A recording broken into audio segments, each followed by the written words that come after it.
Today is October the 8th. My name is Hans Gaarder, and I'm here in Oslo with Onek, who is going to be one of the major participants in the extraterrestrial conference in Bergen at the end of this week.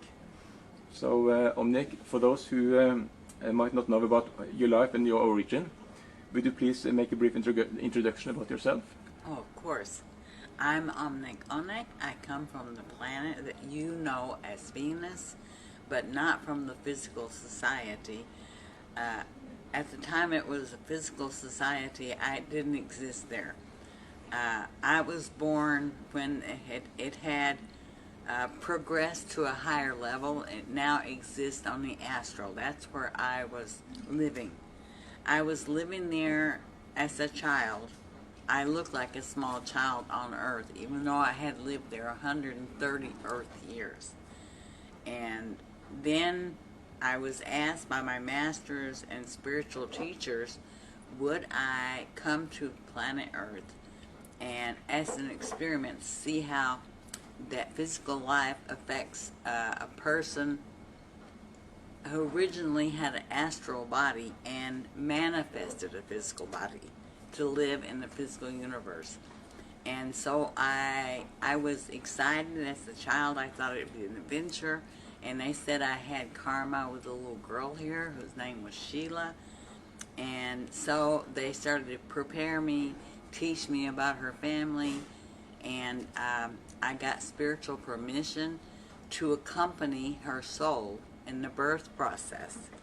And therefore I received the genetic imprint so that I would have identical features and similar characteristics to her.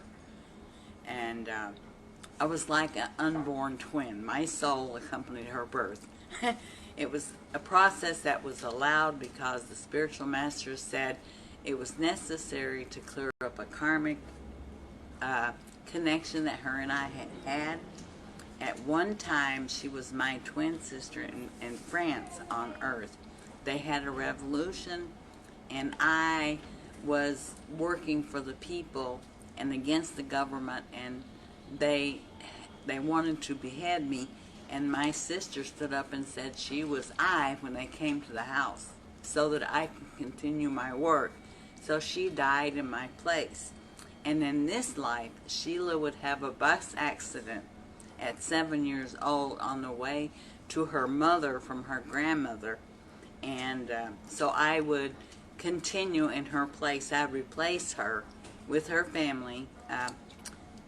It was assumed that they would take me to the location where the bus accident happened, and that they would just replace me as her because she had died during the bus accident and burned.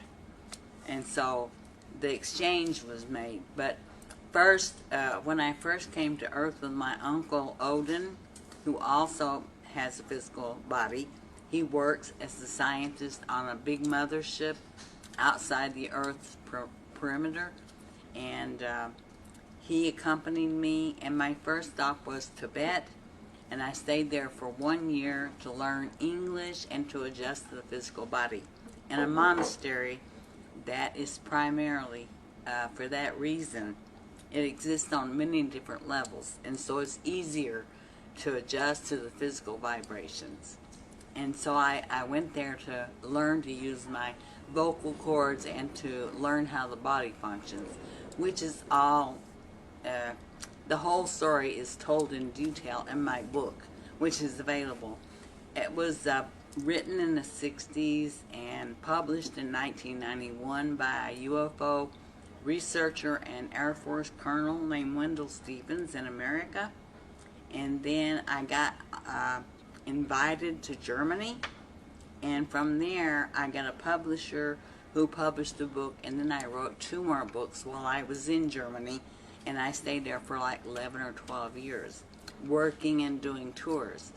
And recently another German publisher redid my book, and it's a trilogy with all 3 of the books that I published in Germany in English. So now it's available on the market, called the Venusian Trilogy, and every detail of my life and what I've experienced is in the book, which people get really excited because they feel a great connection to the astral dimension because it's so much more wonderful than living on Earth. And I talk about it a great deal in the book. Yeah, I read the two first parts of it, your life in Venus and your life in here on Earth, and it's very, very fascinating. Yeah, and the one on Earth, you need a box of tissues. It's pretty sad. Yeah, you had a rough time, Yeah. much rough time here on Earth. Yeah, that was because I agreed to give Sheila the chance to be free of her karma. Yeah. Otherwise, it would have been hers. Yeah, I see. Yeah. So once a portrait photo of you was on the cover of a magazine. Was it known then that the cover actually showed a woman from the planet Venus? Yeah. Yeah. What magazine was it? I was on several in Germany. In Germany also? I was in Germany on the cover of Das magazine, which is a magazine in Switzerland that comes out with a newspaper. Yeah. I was on the cover. And I was in Frau Actual and Der Spiegel. I was in that book as well. Yeah. I was in many magazines. But when I was on the cover in America, I was just a model and a waitress. Nobody knew who I was except my family. Yeah, that's also one I thought and about. Close friends. That's the one. Nobody knows that. You're pretty blonde, but they didn't know that you had a... of course. I see. So it seems that Las Vegas for decades has been visited by many extraterrestrials. Charles Hall, who was invited to the extraterrestrial conference in Bergen, said he personally saw tall white ETs downtown Las Vegas. And in your book you have told about Flynn from Mars, who was stationed in Las Vegas and who cooperated with your uncle Odin to have you settled in the US when you came to Nevada as a little girl. So have you yourself been to Las Vegas? Oh, many times, yeah. Yeah. So there have been... you're also another extraterrestrial person who have appeared in Las Vegas. Yeah. But I didn't go there to gamble. Yeah. Some of the whites, I think they go there for that. Yeah. For the excitement. Yeah. That's what I heard. I don't really know. I read a little bit about it. Yeah. Did you meet any other extraterrestrials while being in Las Vegas? No, not really. Not Flynn or... No, I seen them from a distance, but that's it. Okay. I didn't go over and introduce myself. Yeah, I see.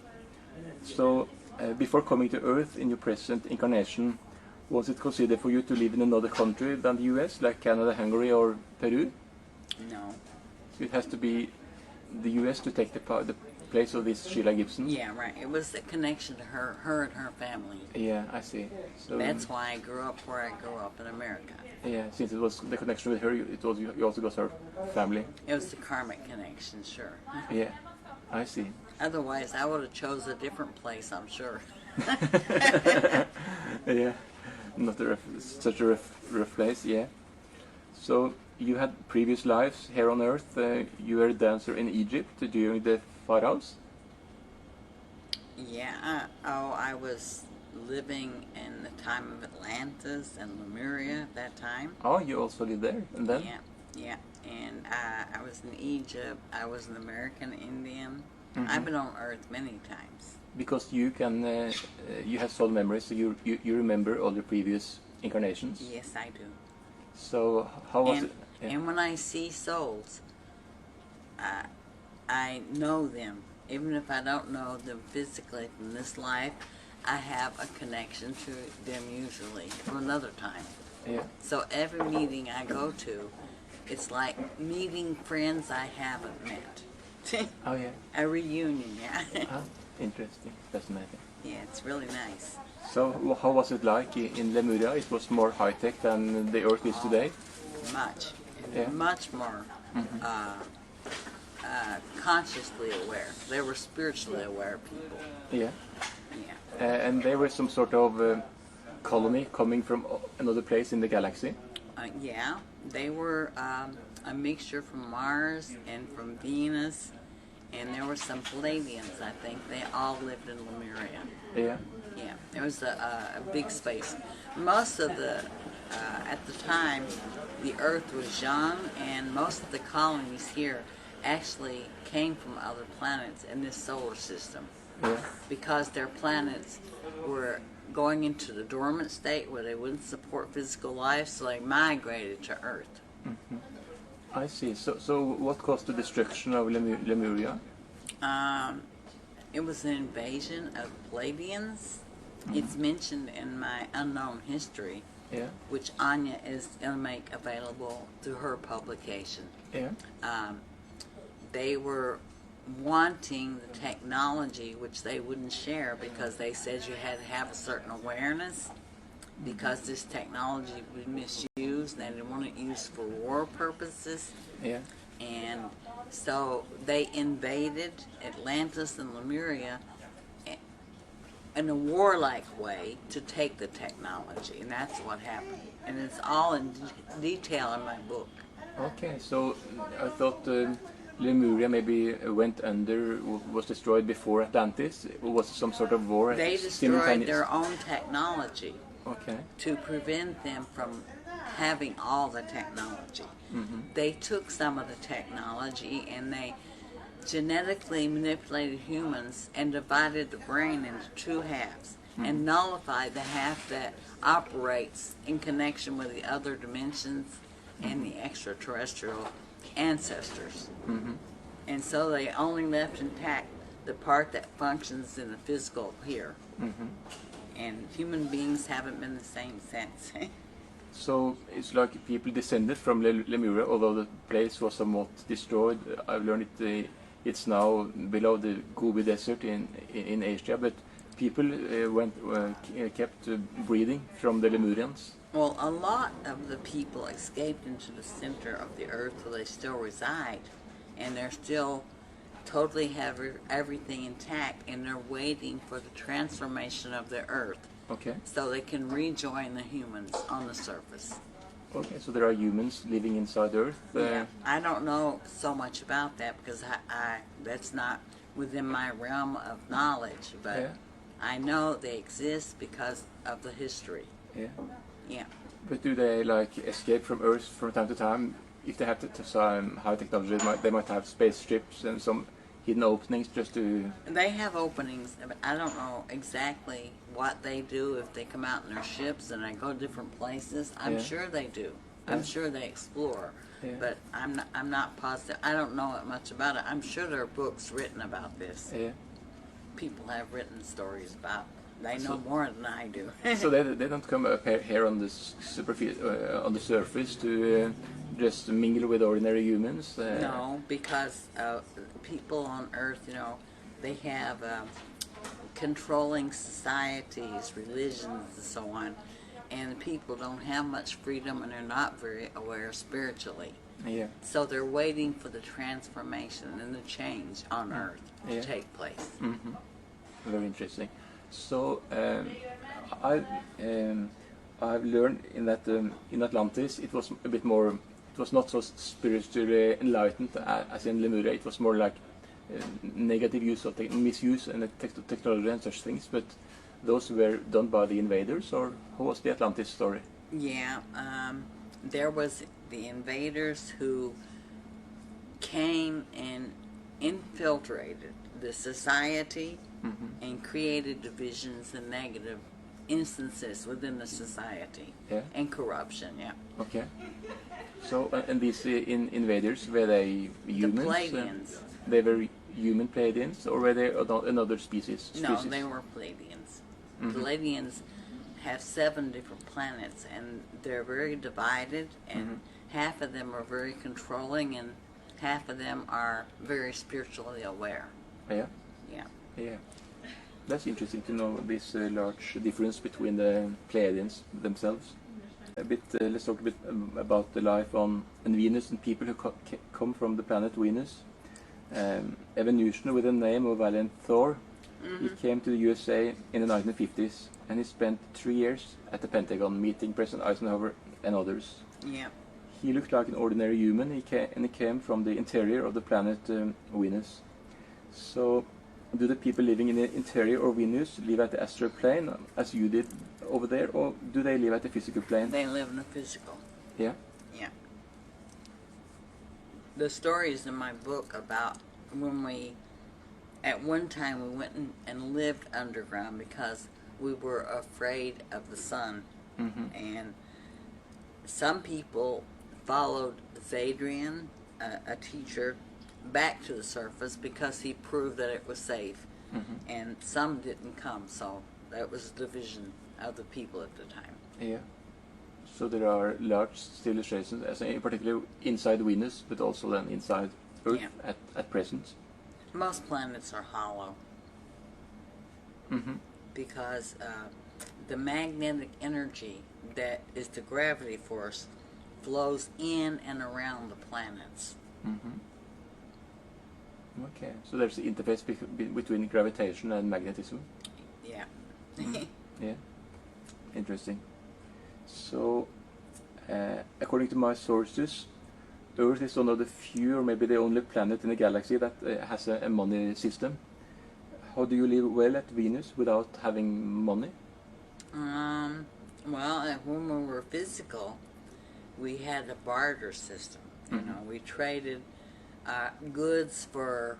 If you had a talent and you could create cloth or something, then we just traded. So we survived that way in small villages. Yeah, producing what you needed and just changing between you. That's how we worked it.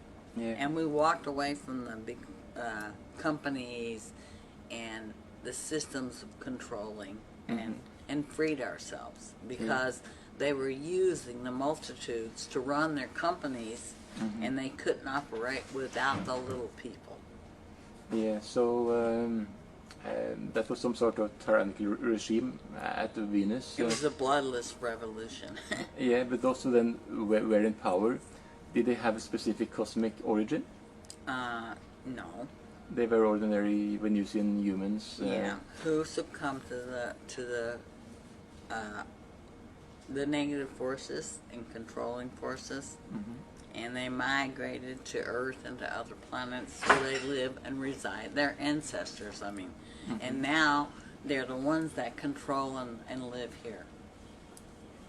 Yeah, so yeah, the story is now repeating here on Earth. Exactly.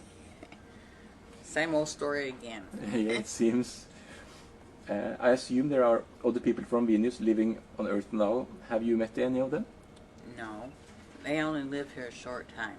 Okay. They work in society and they complete their business, and they don't stay here all their life as I have.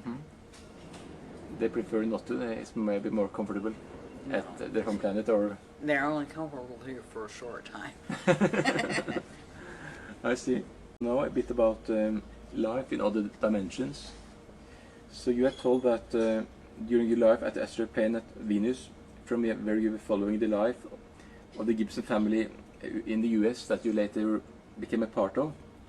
So were you given information about the life of this family, or were you yourself in a way able to watch them from your place at astral level?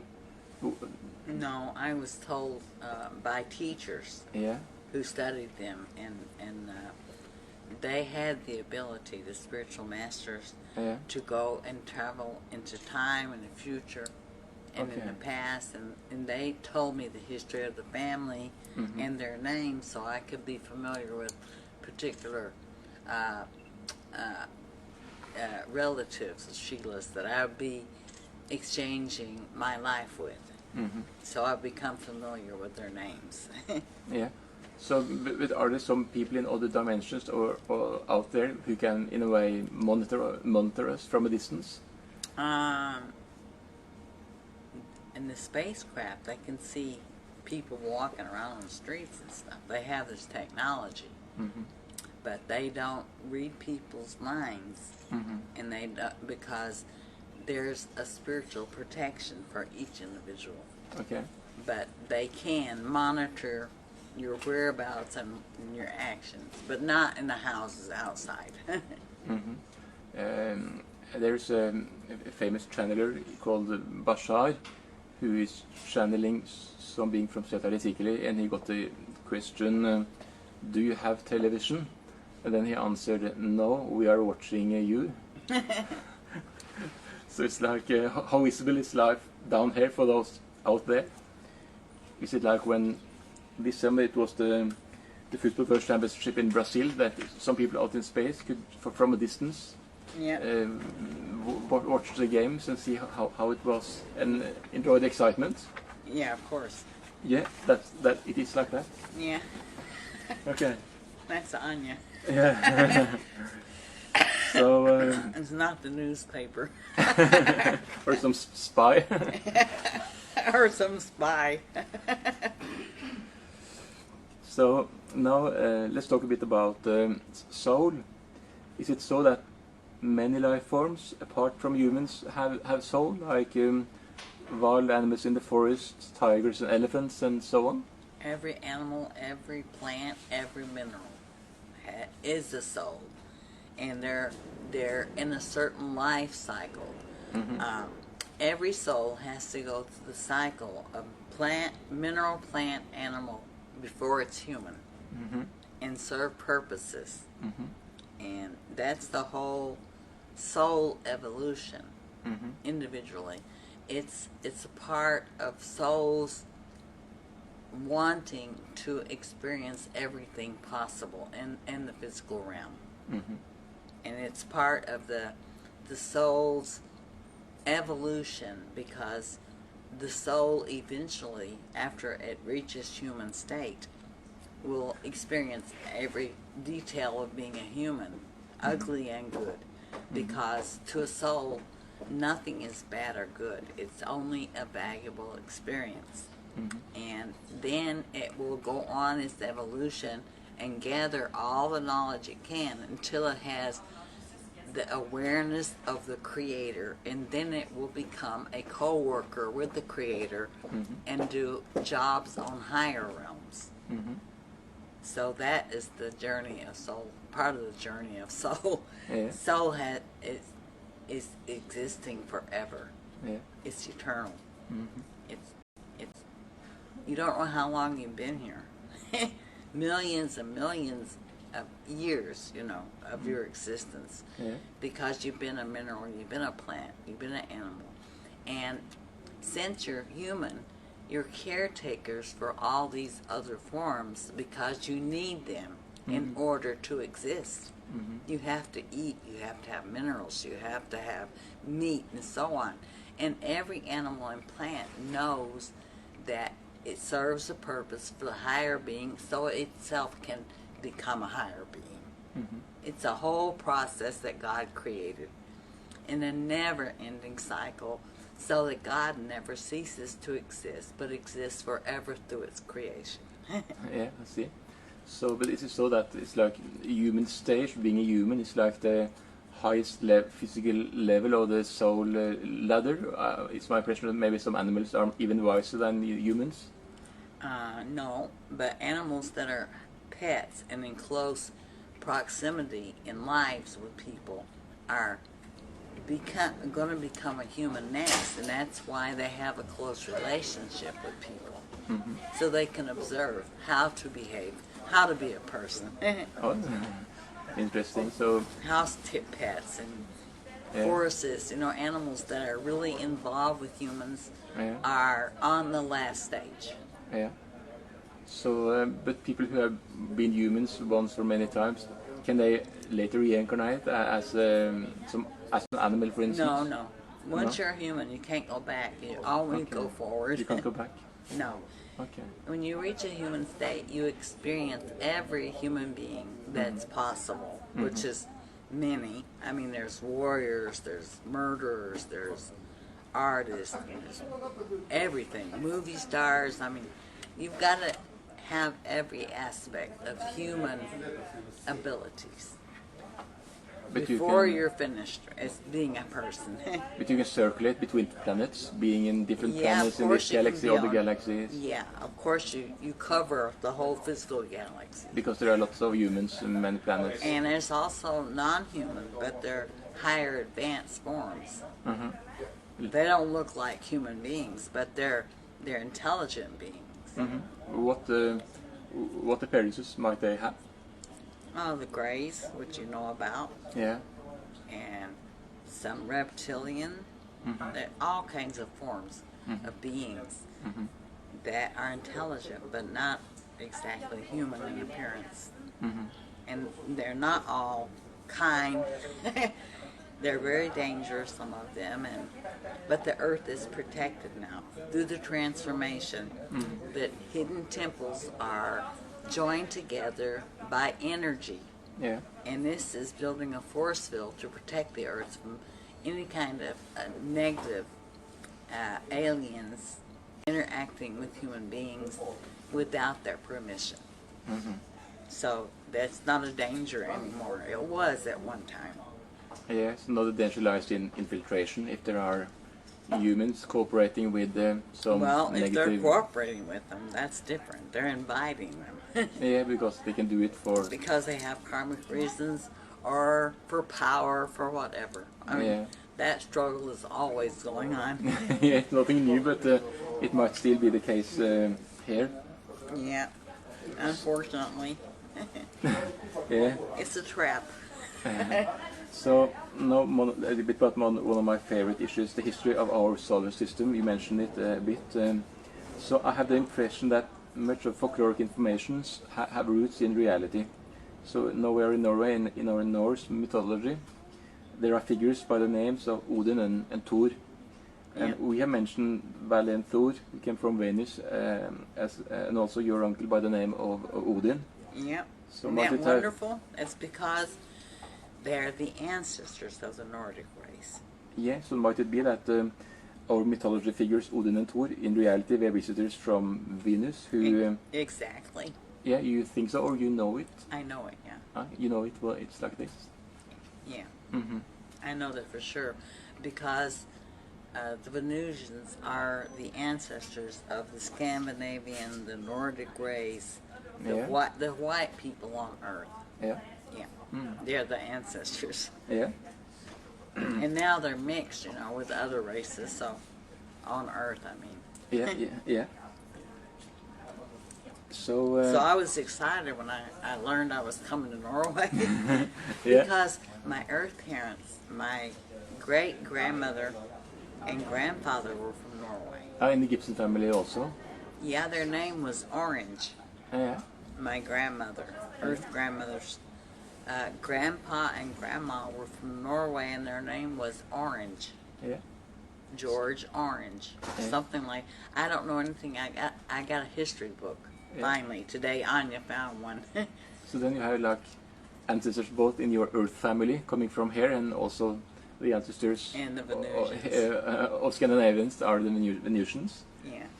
So according to my sources, there is or has been extraterrestrial civilizations on these planets and moons within our solar system, and those are Venus, and they are our moon. There was or is ET life there? No, there was only, that I know of, only mining on the moon for crystals. Crystals. But it was done by ETs. I don't think they were living there. If they were living there, it was temporary, only in working camps. Yeah, I see. And the planet Mars, there was or has been ET life there? Yeah, Mars, Venus, Saturn, and Jupiter were the four original planets that were inhabited by the four original races of human beings who came from other galaxies far away. And they were given information. They were bringing human life to this system. And so they all took their big spaceships and thousands of humans, and they migrated to this system, and they inhabited Mars, Venus, Saturn, and Jupiter at the time before the Earth was even a planet. So the black race, that is the Africans, their ancestors came from Jupiter. And the yellow race, the Chinese and the Japanese, they came from Mars. Yep. And the red race, that is the Indians, they came from Saturn. And the white race, that was you or your ancestors coming from Venus. So, do you know other planets or moons with life today? I know there is life on Uranus and at least one of the moons of Uranus. What about Neptune? What about other moons? I'm not really positive. I know I've heard about Uranus, but I'm not positive, no. I love Pluto, and I found out that it's not even considered a planet anymore. But is there any traffic there or life there? No, they just said that it's so small. It's more like an asteroid or something, I don't know. Yeah. But I was disappointed because I like Pluto. Yeah, I thought it was... they did bad to kick Pluto out of the solar system because it must feel very, very lonely there now, being outcast. I felt the same way. Yeah, you did? Yeah. Yeah. Said that on TV. I was like, boo on you. I don't like it anymore. I don't want to hear your theories. Yeah. It was his theory that it's not a planet. Yeah. So he protested until he got it booted out. I said, how can they do that? You know, once you're a planet, how can they boot you out? All of a sudden, you're not a planet anymore. If you still have keeping the same elliptic orbit, there's no physical difference. So, what planets in our solar system take part in the Brotherhood of the Planets now? Mars, Venus, Jupiter, and Saturn. And then there's Sirius, and there's some of the Pleiadians. There is even aliens that don't look human that are part of it, but they're from planets that people never heard of. But there's many. Yeah. Yeah. So now you mentioned... at least 40. Yeah. You mentioned people from Jupiter and Saturn, but can they live? Do they live inside the planets? No, they live on the astral too. Okay, they're at the astral. But they all have one city on the surface that's hidden under a dome, a climatic structure, so they can manifest physical bodies to live in the physical. On those planets, that's also on these planets, because I know you did that at Rex, which is this multi-dimensional or two-dimensional city on the planet Venus, hidden below the dome. But there's one on every one of those planets. How are these cities called at Jupiter and Saturn? I don't know. I don't know. I just bring the information from Venus. Yeah, but the name doesn't matter unless you... Or you wouldn't know anyway. It's a language. I know that these concepts are in place there as well. Yeah. Do you know anything about the circumstances that led to the destruction of the planet Maidak or Malona, which between Mars and Jupiter, that caused the creation of what we now know as the asteroid belt? I heard about it. I read about it a little bit from this scientist that Adamski knew, who wrote a book, Other Tongues, Other Flesh. I read about it in his book, but I don't really know myself, no. Yeah, I see. Because Adamski, he was an American, very spiritually enlightened, and he had some contact with people from... He was the first Venusian contact on Earth to be made publicly known. Yeah. What was the names of the Venusians, the Venusian that he met? Orthon. Orthon it was, yeah. That was another uncle for myself. Yeah? Yeah. That's also one of your uncles. Orthon, Uncle Odin, Yeah. And Omne. We're all a O. Yeah. Is that some particular symbolic significance? It was just our family. Okay. It's quite normal for our family to choose names with O's somewhere in the physical. Yeah. Yeah. And here now we are in Oslo, which is two O's, one at the beginning and one in the end. Exactly. It's the perfect place for me. Yeah, and we are in October. Oh. Oh. And today is Onsdag, Wednesday is Onsdag in Norwegian language. So everything is O. Yeah, and if you see, we have the 8th of October, which is in like two circles. Yeah, the infinity. Yeah, infinity. Nice. So, yeah, we spoke of the different races. Why were life conditions lost at those planets? Jupiter, Saturn, Mars, Venus. What actually happened? There was life. Partially because the was so old, it was just going into a dormant stage, and partially because of developing their technology, they made mistakes and destroyed their environment, which they're trying to prevent on Earth through the transformation. But was it like accidental for not knowing better, or was it some sort of Yeah. Space Wars, Star Wars, or No, it shootout? was more or less out of learning. Yeah, Yeah, doing dangerous experiments. exactly. You learn through experience, and then you try to prevent the same thing from happening elsewhere. And we decided that we're going to protect the Earth and prevent this from happening because the Earth is unique. It was created, all the life forms, the plants, the minerals, the animals were brought here from other galaxies by the 4 original races that inhabited the Earth and brought human life here. And so the Earth is very unique because everything on Earth was brought here to support the Earth and to cooperate and create a paradise on Earth. Yeah. And so the Earth is unique because the inhabitants are from many different races of beings. And all of the life forms, the animals, the plants, and everything, they're all working in cooperation to harmonize and balance the Earth. And so the decision was made after hundreds of meetings that the Earth would be protected, that we would transform the Earth and raise its vibrations rather than have it go into destruction, either through war or any other thing.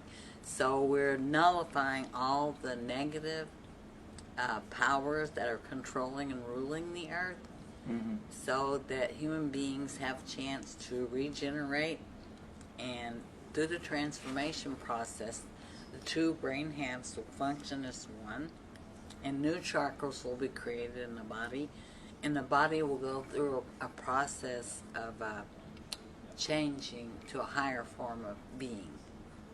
And that's what we're doing. It's happening now at the time. It started in 1999.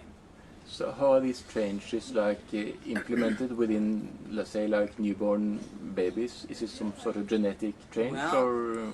It's implemented through all the animals, the nature spirits, everything is cooperating by changing their frequency and their sound patterns. And they've been doing it since 1999, and the spaceships are located around the Earth, and they're also sending energy from their ships to the Earth to support the system's change. And then the spiritual hierarchy is sending energy from the non-physical level, so it's working on all levels. Yeah. It's been going on since 1999, and people and the Earth is, even though the negative powers know they're falling, they're fighting back with all the power they can.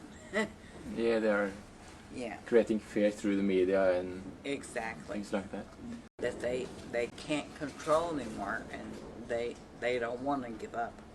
But on the other hand, eventually there will be mass suicides because people are so involved in the technology and so engrossed in the money systems and all that they can't accept the changes.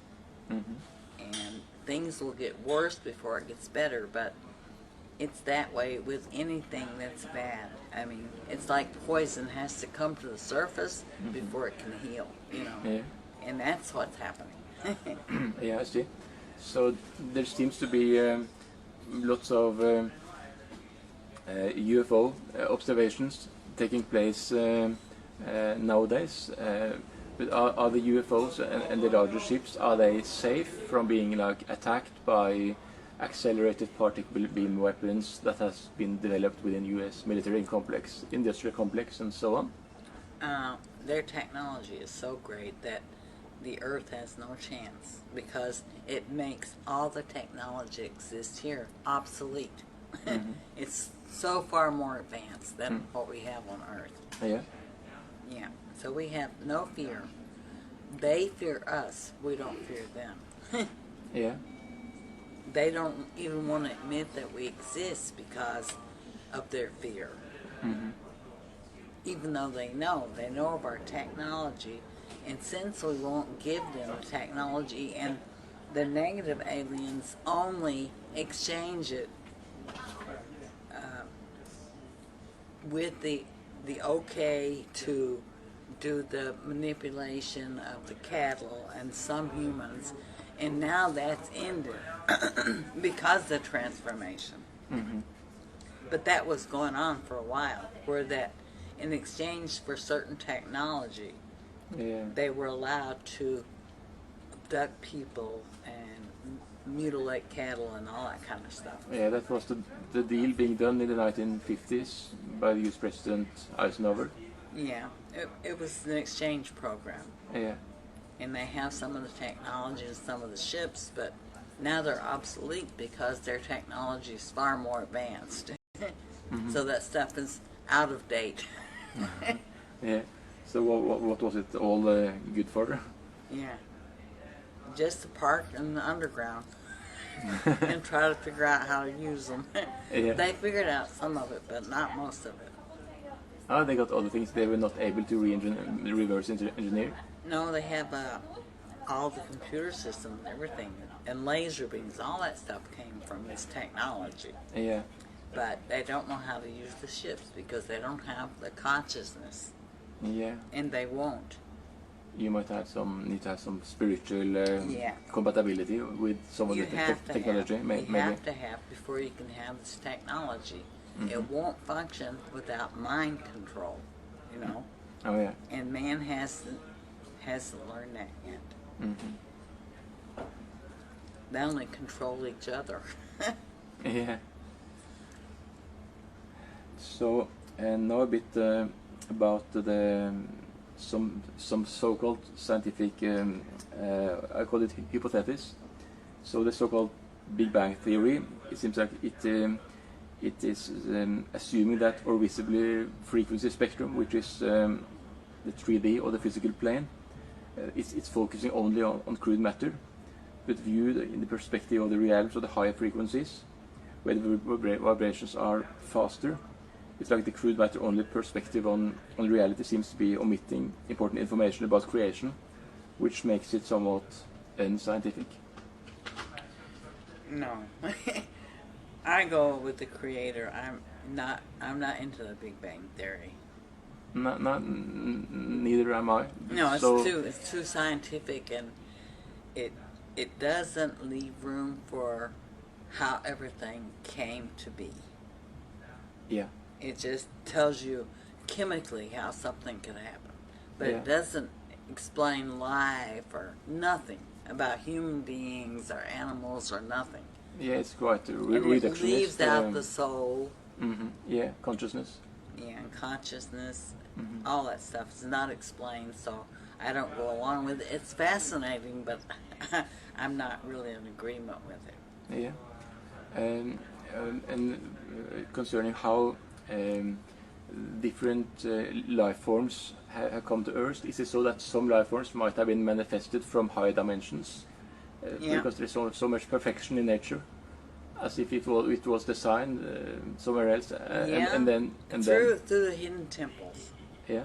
The hidden temples were portals to the other dimension, and they had the ability to manifest in these temples Yeah. and create stuff like crystals and so on. Yeah. Yeah. Also, like creating, manifesting life forms. Yeah. Mm-hmm. Certain life forms. Yeah. So, do you have any examples? No, I couldn't tell So you. I see, like it's like falcons or spiders. They're so perfect in the way to operate. Yeah. So It could be. I don't know. I'm not really positive. yeah, but much of it has been brought from other places. Yeah. Mm-hmm.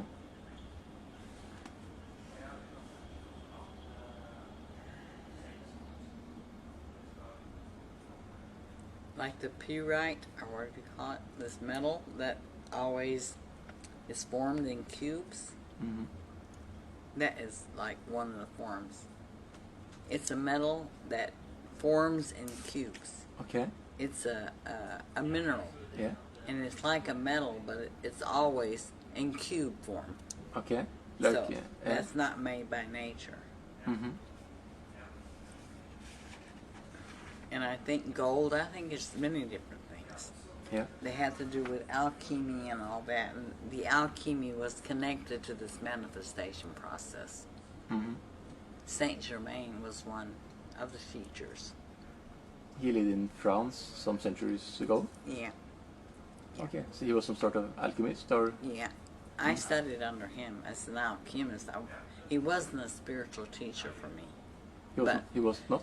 No, he was just an alchemist. And I Okay. studied alchemy Yeah. at one time, yeah. And did you manage to manifest gold? No.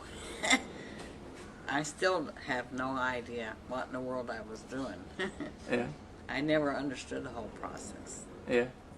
Even in that lifetime when I studied, I didn't know. And now I certainly don't know. Yeah. Because I have not a scientific mind in this life. Mm-hmm. No. Yeah. I work more from the emotions, Yeah. from feeling. You are like a spiritual teacher. Exactly. Mm. Yeah. Well, I think I'm going to have to go. I think my time, I'm running out of energy. Yeah. I have So to have more tonight. yeah, we are true. I just want to ask you one final question. What advice you will give to people who are living here on Earth now, who want to appreciate and adapt to the new phase of life on Earth that is now underway? They have to replace criticism and judgment with acceptance and love. And the only kind of love that's true is unconditional, like the Creator has for all living things. It loves everything just because it exists and for no other reason. With no condition. Just, I love you because you are. And that's how we have to learn to love each other. Thank you very much, Omnek Onek. Okay, Amul Abaktu Barakab Shad.